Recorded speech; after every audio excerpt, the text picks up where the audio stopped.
Hi student. GIT के online class में आप लोग का स्वागत है।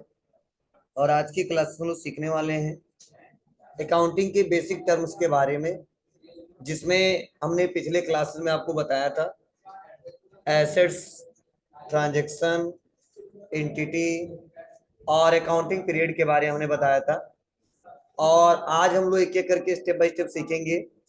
बहुत सारे ऐसे वर्ड हैं जिनके बारे में जानना बहुत जरूरी है। तो आज का जो मेरा मेन टॉपिक है हम लोग का वह है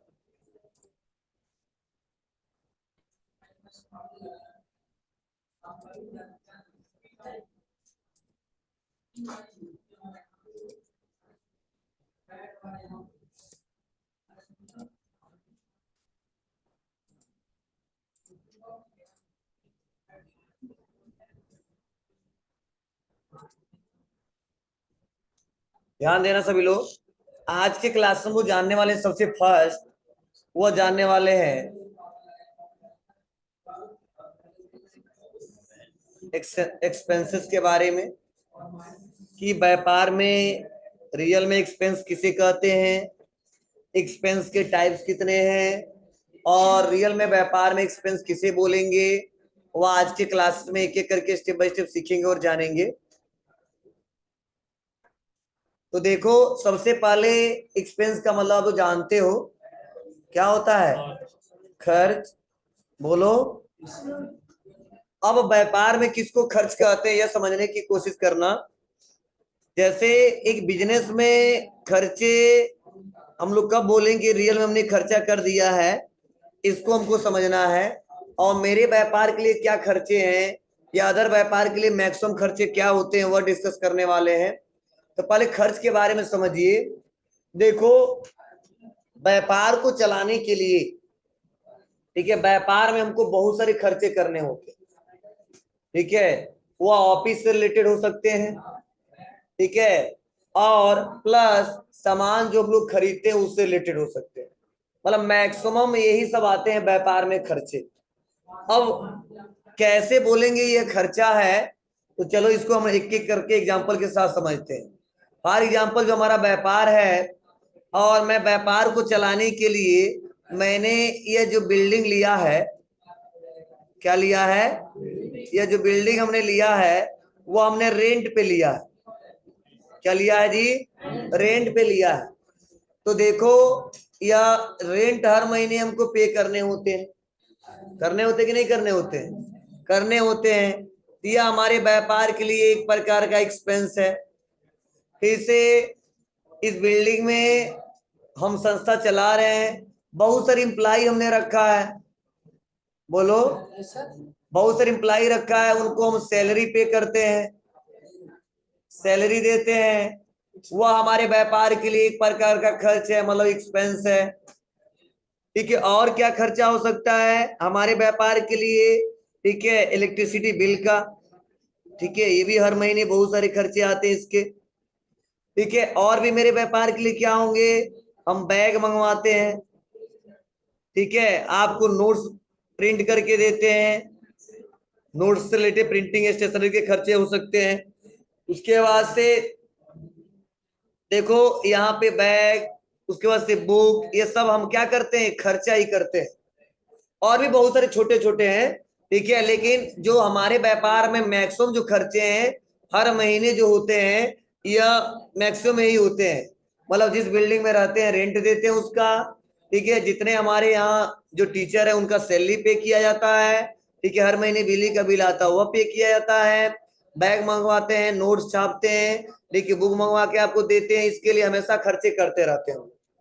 लेकिन यह तो मैंने बताया खर्चा कर रहे हैं, लेकिन रियल में खर्च कब बोलेंगे यह जानना जरूरी है। तो ध्यान देना, व्यापार में वैसा एक्टिविटी जो आप कर चुके हो और उसका बेनिफिट फायदा ले चुके हो और तब आप पेमेंट कर रहे हो, उसी को ही हम लोग खर्चा बोलते हैं। अदर किसी को खर्चा नहीं बोलेंगे, खर्च नहीं बोलेंगे। अब कहो सर क्या मतलब है? चलिए ध्यान देना, ये क्लियर है आपको ना, ये जो मैं बताया हूं? ठीक है, अब खर्च कैसे कहेंगे, किसे बोलेंगे, इतना समझ जाओ। जैसे मेरा जो व्यापार है और हमारे यहाँ जितने एम्प्लाई हैं, जितने एम्प्लाई हैं, अब मैं इनका सैलरी पे कर रहा हूं। क्या जी? जी सैलरी पे कर रहा हूं। तो ध्यान देना, आप बताओ सैलरी वैसे पे कर रहे हैं क्या? नहीं। क्या कर रहे हैं? तो सपोज मान लीजिए यह चल रहा है मार्च, तो अगर मार्च का हमको पेमेंट करना है तो आप बताओ 1 तारीख से लेके 1 मार्च से लेके और यह हमारा बेनिफिट 30 मार्च तक क्या करेंगे जी? 30 मार्च तक हमारा बेनिफिट लेंगे। कौन? बोलो। इस संस्था के डायरेक्टर जो भी है, ठीक है, मतलब जितने एम्प्लाई हैं इनको सैलरी पे करना है। तो आप बताओ 1 तारीख से लेके 30 तारीख तक वह काम करवाएंगे, मतलब यह पढ़ाएंगे लोग। मान लो मिस्टर ए जो हैं यह यहाँ पे क्या कर रहे हैं? पढ़ाते हैं, ठीक है। और मान लीजिए इनको हम सैलरी पे करते हर महीने 12,000। कितना जी? 12,000। तो जो सैलरी हर महीने 12,000 देंगे, तो आप बताइए 1 तारीख से लेके 30 तारीख तक या 1 तारीख से लेके 31 तारीख तक या पूरा 1 महीने काम करेंगे तब तो सैलरी पे करेंगे। तो क्या कर रहे हैं? इसके बेनिफिट ले रहे हैं, मतलब 1 तारीख से लेके 30 तारीख इनसे पढ़वा रहे हैं और यह पूरा पढ़ाए 30 तारीख तक। उसके बाद से 1 तारीख को या 10 तारीख को या उसी महीने के लास्ट 30 तारीख को हम इनको पेमेंट कर रहे हैं, मतलब सैलरी तब पे कर रहे हैं। ठीक है, मतलब ये समझाने का मतलब यह है कि वह एक्टिविटी, वह खर्चे जो आप उसका बेनिफिट ले चुके हो और तब आप पेमेंट कर रहे हो, वही आपके व्यापार के लिए एक्सपेंस बोला जाएगा। अगर आप उसका बेनिफिट फ्यूचर में लेना चाहते हो, ठीक है, तो आपके व्यापार के लिए एक्सपेंस नहीं बोला जाएगा। ठीक है, चलो इसको और सिंपल शब्दों में समझा रहा हूं, ध्यान से सुनना समझना। जैसे आप बताओ, मैं यहाँ पे 1 महीना, ठीक है, आज कौन सा तारीख है?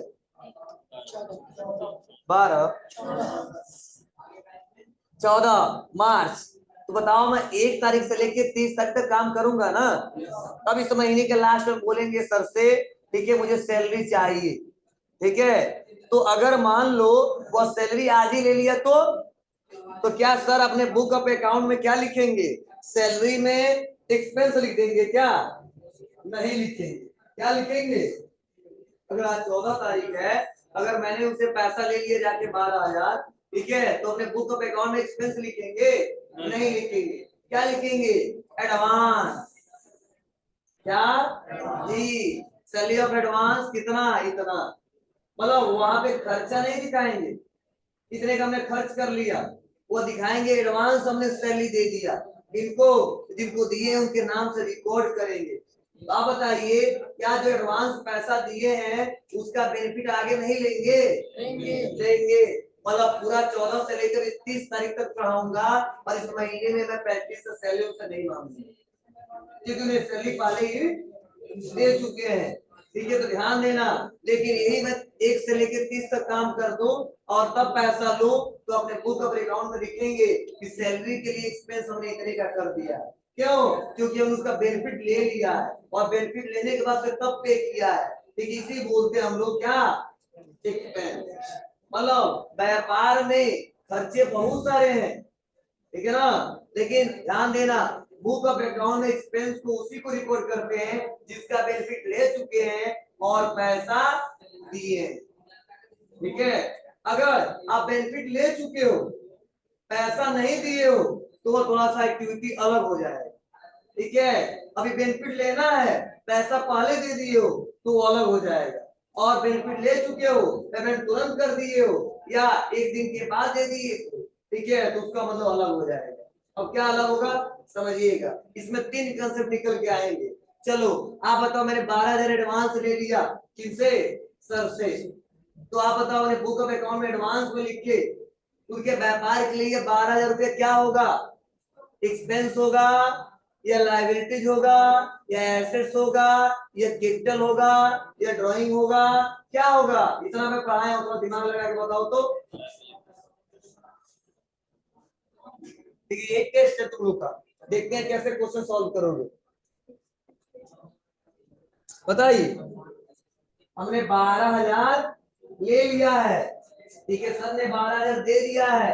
अभी हम लगभग 16 दिन और काम करेंगे, ठीक है, तब हम चुकाएंगे।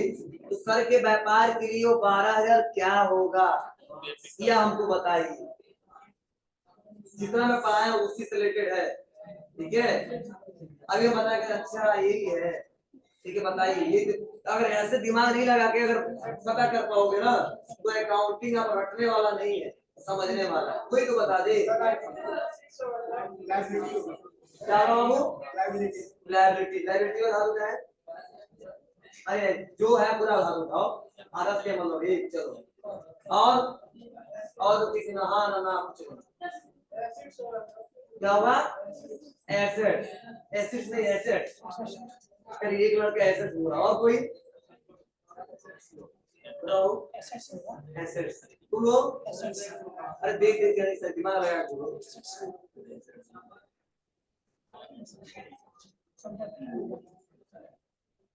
चलिए यह जो 12,000 जो हमने एडवांस ले लिया है, ठीक है, मतलब सर के बुक ऑफ अकाउंट में यह लोन इन एडवांस के नाम से रिकॉर्ड किया जाएगा, ठीक है। और ध्यान देना, यह सर ने पैसा दे दिया पहले, अभी बेनिफिट 1 महीना लेने वाले हैं। तो मैंने आपको हाल ही में तभी पढ़ाया था, वह वस्तु, वह वैल्यू, वह कैश जिसका बेनिफिट हमको फ्यूचर में लेना है, वो हमारे व्यापार की एसेट है, ठीक है। मतलब ये 12,000 का भी फ्यूचर में बेनिफिट लेना है हमको, ठीक है। पूरा इन 16 दिन और काम करवाएंगे, एक भी रुपया देंगे नहीं, उसी में वो पैसा एडजस्ट कराएंगे, ठीक है। इसीलिए इसको एसेट बोलते हैं।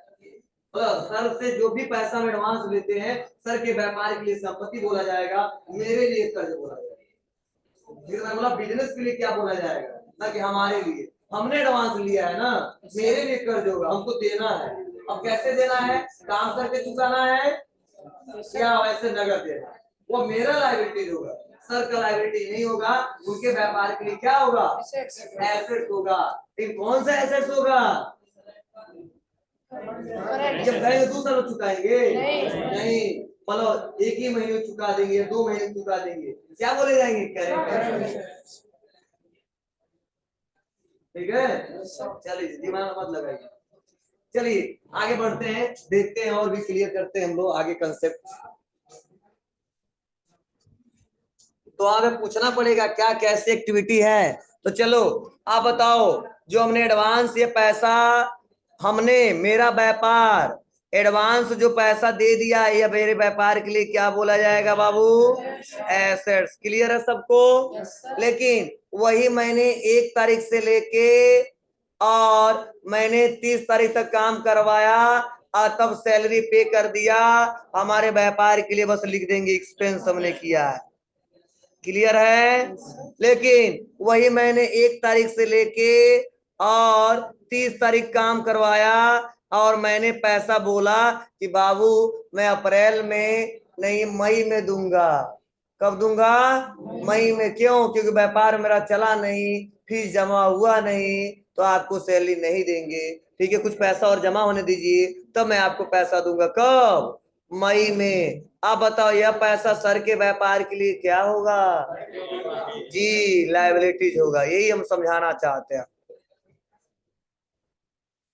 ये पढ़ाने का मतलब यही है, ठीक है, कि आप समझ सको, ठीक है। ये लायबिलिटीज होगा, क्यों, क्योंकि अब हम कहेंगे कि हम 1 महीना आपके पास आए और कमाए, आप पैसा नहीं दिए, आप मेरे क्या हो, जी पैसा दो जल्दी से, ठीक है। अब उनके ऊपर कर्ज चढ़ जाएगा, वो जल्दी से पे करेंगे। अब पे करेंगे तो फिर क्या करेंगे, पेमेंट कर देंगे, फिर तो वो अपने एक्सपेंस में रिकॉर्ड कर देंगे।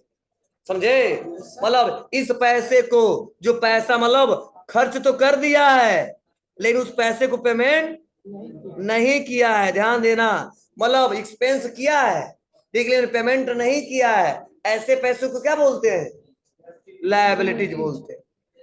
क्लियर बाबू। चलिए अब तीनों क्लियर हो रहा है कि एसेट्स का बोलेंगे, लायबिलिटीज का बोलेंगे और एक्सपेंस का बोलेंगे, बोलो। चलिए आगे बढ़ते, थोड़ा सा और कंसेप्ट क्लियर करते हैं इसके बारे में। अब बताओ, आ गया बिजली का बिल, तो ये तो मैंने खर्च कर लिया ना जी। क्यों किया, क्योंकि बिजली का बिल वैसे आता है क्या, 1 महीना हमने क्या किया, हाँ, पावर कंज्यूम किया तब तो बिजली का बिल आया जी। अब पैसा दिया या ना दिया यह माने नहीं है, ठीक है, मतलब ये एक्सपेंस कर दिया तो ये बिल इतने का आ गया, नहीं दिया तो किसमें चढ़ जाएगा, लायबिलिटीज में। दे दिया तो कोई बात ही नहीं, यहीं पे एडजस्ट हो जाएगा। क्लियर है ना। चलिए अब इसको तो एसेट्स, हाँ कई बार हम लोग क्या करते हैं, पावर कारपोरेशन वाले को हम पैसा ज्यादा जमा कर देते हैं, दे देते हैं, लो पैसा हर महीने जितना कंज्यूम करेंगे एडजस्ट करते रहेंगे। तो जब ज्यादा देते तो व्यापार के लिए क्या होगा, एसेट्स बोला जाएगा।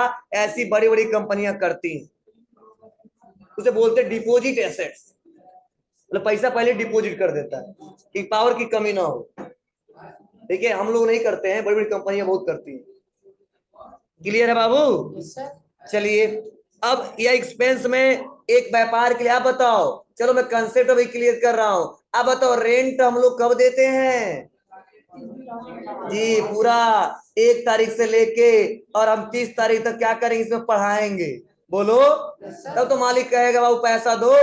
ठीक है, अगर मान लो हम पढ़ाए ना, ठीक है, अपना व्यापार बंद कर दिए, उसके बाद से पूरा सामान वामान निकाल के लेके चले गए, तो मालिक रेंट मांगेगा हमसे, नहीं। हाँ, अब आप ले लिए, वो आपका सामान है, भले पढ़ाओ या ना पढ़ाओ, दुकान बंद कर दो उसकी बात अलग, वो पैसा तो लेगा ही लेगा। ठीक है, ऐसा नहीं कि हमारा संस्था चलेगा तो रेंट देंगे, नहीं चलेगा तो नहीं देंगे। अगर मेरा सामान है, ठीक है, और मैंने चाबी रखा है उसका, अभी उसके मतलब उसको दिया नहीं है और मैं छोड़ने के लिए बोला नहीं है, तो आपको पैसा देना ही देना है। ठीक है, भले उसका इस्तेमाल करे या ना करे। क्लियर है जी। चलिए और अपने व्यापार में क्या खर्चे करते हो जी, सप्लायर से बहुत सारा क्या करते हो आप लोग, गुड्स खरीदते हो, बोलो, परचेज करते हो। ठीक है, वह हमारे पूरे व्यापार के लिए क्या बोले जाएंगे, खर्च बोले जाएंगे। ठीक है, हजारों नाम आ सकते हैं। चलिए क्या लिखा गया देखते हैं।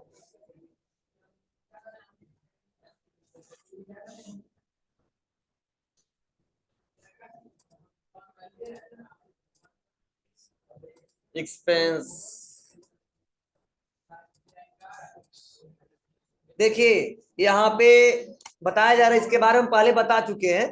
ठीक है, एक्सपेंडिचर मतलब इसको क्या बोलते हैं, एक्सपेंडिचर के नाम से भी जानते हैं।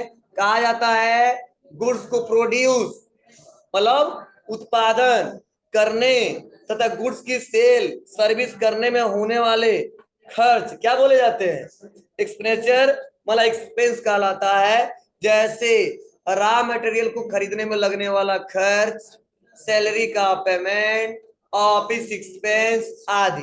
मतलब मैंने सबसे ज्यादा जिक्र किस पे किया है, ऑफिस एक्सपेंस के बारे में, रेंट, समझे ना। तो यह तरीके हैं। अब कहो सर गुड्स को प्रोड्यूस क्या मतलब है, इसको मैंने पहले दिन थ्योरी में पढ़ाया था, याद है ना। मतलब मेरा जो व्यापार है, अब मान लो कौन सा व्यापारी है, मैं मैन्युफैक्चरिंग का, मैनू चलो मैन्युफैक्चरिंग का व्यापारी हूं, तो आप बताओ क्या क्या आ जाएगा, बोलो। सबसे पहले सामान को बनाने के लिए क्या करेंगे हम लोग, रॉ मटेरियल खरीदेंगे। तो बताओ खरीदेंगे तो पैसा हमने पेमेंट करेंगे कि नहीं करेंगे, हाँ, नहीं देंगे तो करे चढ़ जाएगा, दे देंगे तो कोई बात ही नहीं है। मतलब ले लिया सामान आ गया तो मेरे व्यापार के लिए क्या होगा, एक्सपेंस हो गया, भले पेमेंट दो या न दो, ध्यान देना। उसके बाद से वर्कर से मैंने काम करवाया, उसको मजदूरी दिया, क्या वेजेज। ठीक है, वो भी व्यापार के लिए क्या बोला जाएगा, खर्चा। ठीक है, उसके बाद से आ गया कहाँ पे, फैक्ट्री में सामान आ गया, फैक्ट्री का रेंट दिया, वो क्या बोला जाएगा, खर्चा। फिर से मान लो लेके आया सामान कहाँ से, फैक्ट्री से अपने गोडाउन की तरफ। ठीक है, तो वहां पे कौन सा खर्च लगेगा, ट्रांसपोर्ट खर्च लगेगा, वो भी हमारे व्यापार के लिए एक्सपेंस, मतलब जो गाड़ी लेके आएगा तो पैसा लेगा कि नहीं लेगा। ठीक है, अब बताओ गोडाउन में आ गया, यहाँ पे शोरूम का रेंट देना है, जितने एम्प्लॉय उनको सैलरी देना है, सब क्या बोले जाएंगे, खर्चे ही बोले जाएंगे, एक्सपेंस ही बोले जाएंगे। क्लियर है ना। चलो एक और एग्जांपल सुन लो, बहुत गांव देहाती, ये क्लियर है ना जी। एक्सपेंस को एक्सपेंडिचर भी बोलते हैं, ध्यान देना। अगर कोई पूछ दे एक्सपेंडिचर तो ऐसा मत परेशान होना, सर ये तो हम नाम पहली बार सुन रहे हैं। तो किसी को अकाउंटिंग में बोला था एक्सपेंडिचर, और कह लो सिंपल सा तो बोलते एक्सपेंस, ठीक है ना। लेकिन इसके टाइप्स नहीं दिए, ध्यान देना, इसके टाइप्स नहीं दिए हैं, लेकिन मैं टाइप्स पढ़ा रहा हूं, समझ लो। मतलब एक्सपेंस के दो टाइप्स होते हैं। कितने? दो टाइप्स होते हैं। अब ध्यान देना कौन कौन सा टाइप्स होता है, इसको चलिए डिस्कस करते हैं। और कौन सा एक्सपेंस होता है वो जानते हैं। देखो, एक्सपेंस के दो टाइप होते हैं। कौन कौन सा? एक होता है डायरेक्ट एक्सपेंस और एक होता है इनडायरेक्ट एक्सपेंस। मतलब दो तरीकों से व्यापार में लोग एक्सपेंस करते हैं। एक होता है डायरेक्ट एक्सपेंस और एक होता है इनडायरेक्ट एक्सपेंस। अब कब हम डायरेक्ट एक्सपेंस बोलेंगे और कब इनडायरेक्ट एक्सपेंस बोलेंगे, ये हम लोग समझेंगे, तब आपको क्लियर हो जाएगा और आप आसानी तरीके से बता ले जाओगे, छांट ले जाओगे कि डायरेक्ट है या इनडायरेक्ट है, क्योंकि आगे आने वाला है यह। देखिए, यह समझना बहुत जरूरी है। तो चलो पहले हम लोग समझते हैं, ठीक है, डायरेक्ट के बारे में। तो देखो, एक व्यापारी, एक बिजनेसमैन जब व्यापार को चलाने के लिए, ठीक है, कोई रॉ मटेरियल परचेज करता है। क्या बाबू? रॉ मटेरियल परचेज करता है। उसको रॉ मटेरियल को परचेज करने के बाद से अपने फैक्ट्री में लेके जाता है। अपने फैक्ट्री में लेके जाने के बाद से, ठीक है, उस पे प्रोसेस करवाता है। ठीक है, प्रोसेस करने के बाद से वो फिनिश गुड्स में तैयार करवाता है। और फिनिश गुड्स में तैयार करने के बाद से उसको शोरूम में भिजवाता है, गोडाउन में, शोरूम में, जहां से हम लोग बेचते हैं। ठीक है, मतलब रॉ मटेरियल खरीदने से लेके और जब तक वो शोरूम गोडाउन में नहीं पहुंच जाता है, तब तक के सारे खर्चे, ठीक है, डायरेक्ट एक्सपेंस बोले जाते हैं। कौन से एक्सपेंस बोले जाते हैं? Direct expense. मतलब किसी गुड्स को प्रोड्यूस करने से लेके, ठीक है, और जब तक वो शोरूम में ना पहुंच जाए, तब तक के जितने खर्चे होते हैं, सभी खर्च को हम बोलते हैं डायरेक्ट एक्सपेंस। अब कहो सर क्या क्या आ सकता है, तो आप बताओ। रॉ मटेरियल जब खरीदोगे, तो इसके लिए खर्च करोगे कि नहीं करोगे? अरे छोटे छोटे पार्ट्स खरीद के लेके आओगे। फॉर एग्जाम्पल लैपटॉप बनाना है, तो आप बताओ लैपटॉप बनाने के लिए क्या करोगे आप लोग? ठीक है, आपको रैम खरीदना पड़ेगा, हार्ड डिस्क खरीदना पड़ेगा। इसके लिए कुछ खर्च करोगे कि नहीं खरीद करोगे? जी। जो रॉ मटेरियल मान लो खरीद रहे हैं, वह खर्चा जो है वो डायरेक्ट बोला जाएगा। चलो, आप फैक्ट्री में लेके चले आए, तो फैक्ट्री में खर्चे होते हैं कि नहीं होते हैं? बहुत सारे खर्चे होते हैं। क्या है जी? इस फैक्ट्री में वर्कर है। वर्कर को क्या देते हो आप? सैलरी नहीं देते हो बाबू, वेजेज देते हैं। ध्यान देना, बहुत फर्क है। ठीक है, वर्कर को हम वेजेज देते हैं, और इस फैक्ट्री में जितने एम्प्लाई हो, दोनों का मतलब अलग है। उनको हम सैलरी पे करते हैं। ध्यान देना, बहुत अंतर है। ठीक है, मतलब जितने वर्कर हैं उनको वेजेज देंगे, और जितने एम्प्लाई हैं उनको सैलरी देंगे। अब कहोगे सर क्यों ऐसा है? ध्यान देना, फैक्ट्री में सबसे ज्यादा वर्कर है जो काम करेंगे, उसको प्रोड्यूस करेंगे, बनाएंगे। एम्प्लाई को दो चार लोग को रखा, जैसे मान लो वहां का सुपरवाइजर हो गया, वह है एम्प्लाई उसका। ठीक है, उसको सैलरी पे करेंगे। ठीक है, वहां पे एक मान लो, ठीक है, वहां पे मैनेजर है, ठीक है, वह हो गया। ठीक है, मतलब कुछ ऐसे हैं, अकाउंटेंट हैं जो हिसाब किताब रख रहा है, वह एम्प्लाई हो गया। उनको क्या करेंगे लोग? सैलरी पे करेंगे। और जितने मजदूर होंगे उनको क्या पे करेंगे? वेजेज। मतलब मानो तो सभी लोग काम ही कर रहे हैं, लेकिन बिजनेस में दोनों का अलग अलग दिया गया है। ठीक है, तो ध्यान देना। कई लोग कहते नहीं क्या करते बाबू, तुम मजदूरी करते। ठीक है, कई लोग कहते नहीं हम इस कंपनी में काम करते। ठीक है, और हमको सैलरी मिलता है। कई लोग कहते हैं मजदूरी मिलता है, दोनों में फर्क होता है। समझे ना? तो ऐसे होता है। तो आप बताओ इसके लिए खर्च कर रहे हैं कि नहीं कर रहे हैं?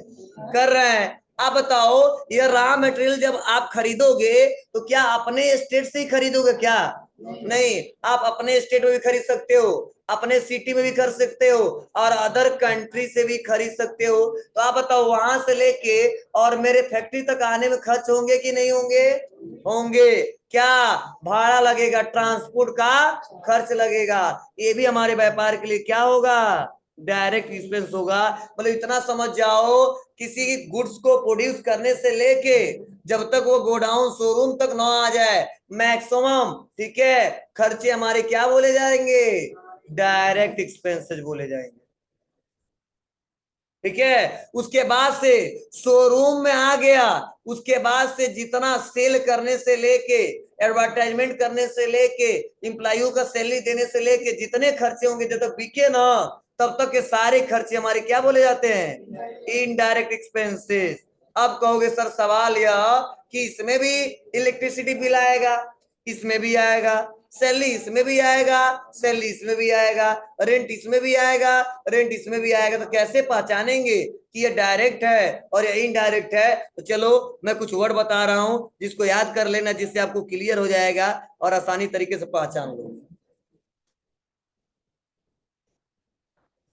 जी, वेज मतलब मजदूरी, और सैलरी मतलब वेतन।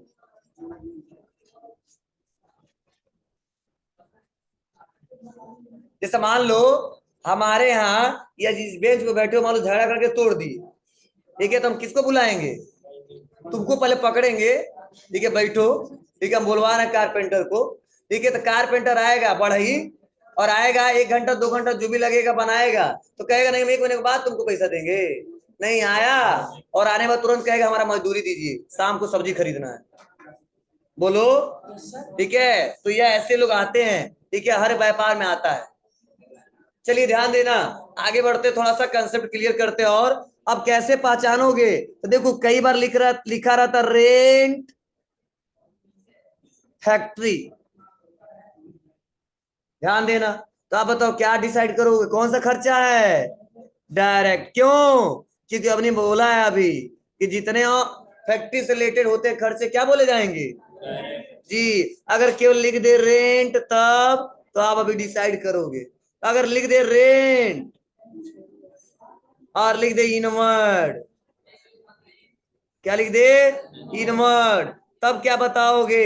और एक लिख दे रेंट, अब बताओ, इतने वर्ड आएंगे, इसीलिए रटना नहीं है, आपको समझना है, तब आप बता पाओगे। ऐसे अगर मान लो 4 शब्द आ गए, रेंट, अब कह दे बताओ कौन सा खर्चा है, केवल रेंट फैक्ट्री लिख दे तो बताओ कौन सा खर्चा है, रेंट इनवर्ड लिख दे तो कौन सा खर्चा है, रेंट आउटवर्ड लिख दे तो कौन सा खर्चा है। तो ध्यान देना, अगर रेंट फैक्ट्री लिखा तो मैंने बोला है फैक्ट्री से रिलेटेड बात की जाएगी तो क्या बोलोगे? डायरेक्ट। लेकिन रेंट अभी हम डिसाइड नहीं कर पाएंगे, अभी कंसेप्ट बता रहे हैं, तब आप डिसाइड करना। हाँ, रेंट इनवर्ड आ गया तो समझ जाना, इनवर्ड के बारे में अगर पूछा जा रहा है तो वो फैक्ट्री से रिलेटेड ही बात की जा रही है। किससे रिलेटेड बात की जा रही है? फैक्ट्री से रिलेटेड। अगर आउटवर्ड की बात करें तो समझो फैक्ट्री से बाहर निकल गया, वह किसकी बात की जा रही है? शोरूम से रिलेटेड बात की जा रही है, इसीलिए क्या बोला जाएगा? यह इनडायरेक्ट। और यह क्या बोला जाएगा? डायरेक्ट। लेकिन यह क्या बोला जाएगा, ये की फंस रहा है। क्या? Rent factory direct, rent inward direct, rent outward indirect. लेकिन केवल रेंट है तो ध्यान देना, आप देखना सबसे ज्यादा वजन कहाँ पे है।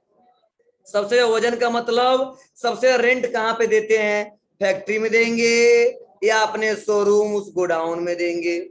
अगर देख लेना, जिसका वजन जहां पे ज्यादा है वो वही डिसाइड कर लेना। अगर फैक्ट्री में ज्यादा है तो डायरेक्ट मानना, अगर शोरूम में ज्यादा है तो इनडायरेक्ट मानना। तो आप बताइए, रेंट हम सबसे ज्यादा कहाँ देते हैं? उस फैक्ट्री में देते हैं या उस शोरूम गोडाउन में देते हैं? ध्यान देना, मतलब फैक्ट्री में एक बार हमने रखा और उसको बनवा दिया, ठीक है ना, और बनाने के बाद से मान लो फैक्ट्री का लोकेशन एक है, ठीक है, चाहे जितना बड़ा हो, लेकिन होता क्या है, उसको सेल करने के लिए हमारा जो कंपनी है, जिस बिल्डिंग में रहता है, जो हमारा गोडाउन है, जो हमारा शोरूम है, उसमें बहुत सारे खर्चे हो जाते हैं। तो फैक्ट्री का एक ही जगह है जी, लेकिन अगर वो सामान फैक्ट्री से बाहर जाता है तो उस कंपनी जो मेरा मेन कंपनी जो 100 200 500 1000 लोग इम्प्लाई जो काम कर रहे हैं जिसका वेतन देते हैं उसका रेंट देना, ठीक है। जिस गोडाउन में माल रखवाए हैं उसका रेंट देना, जिस शोरूम से बेच रहे हैं उसका रेंट देना, मतलब रेंट सबसे ज्यादा फैक्ट्री से बाहर देते हैं और इसीलिए माना जाता है कि रेंट आए तो इनडायरेक्ट एक्सपेंस। तो समझे? चलो अब बताइए, लिख दे केवल सैलरी फैक्ट्री तो क्या बताओगे? Direct expense. क्लियर है? लिख दे सैलरी इनवर्ड क्या बताओगे? Direct expense. लिख दे रेंट यानी सैलरी आउटवर्ड तो क्या बताओगे? Indirect expense. लेकिन क्यों लिख दे सैलरी तो क्या बताओगे? इनडायरेक्ट। क्यों? क्योंकि सैलरी सबसे ज्यादा हम लोग अपने कंपनी अपने शोरूम अपने गोडाउन में देते हैं, ना कि उस फैक्ट्री में देते हैं। फैक्ट्री में 2-4 एम्प्लॉय को रखते हैं जो देख रेख कर ले। कंपनी में सबसे ज्यादा, मेरे शोरूम में सबसे ज्यादा एम्प्लॉय रहते हैं, इसलिए वजन सबसे ज्यादा सैलरी का कहाँ पे है जी। इसीलिए सैलरी को बाई डिफॉल्ट माना जाता है कौन सा एक्सपेंस? इनडायरेक्ट। लिख क्या है तो क्या बोलोगे? डायरेक्ट या इनडायरेक्ट डिसाइड करना उससे। समझे?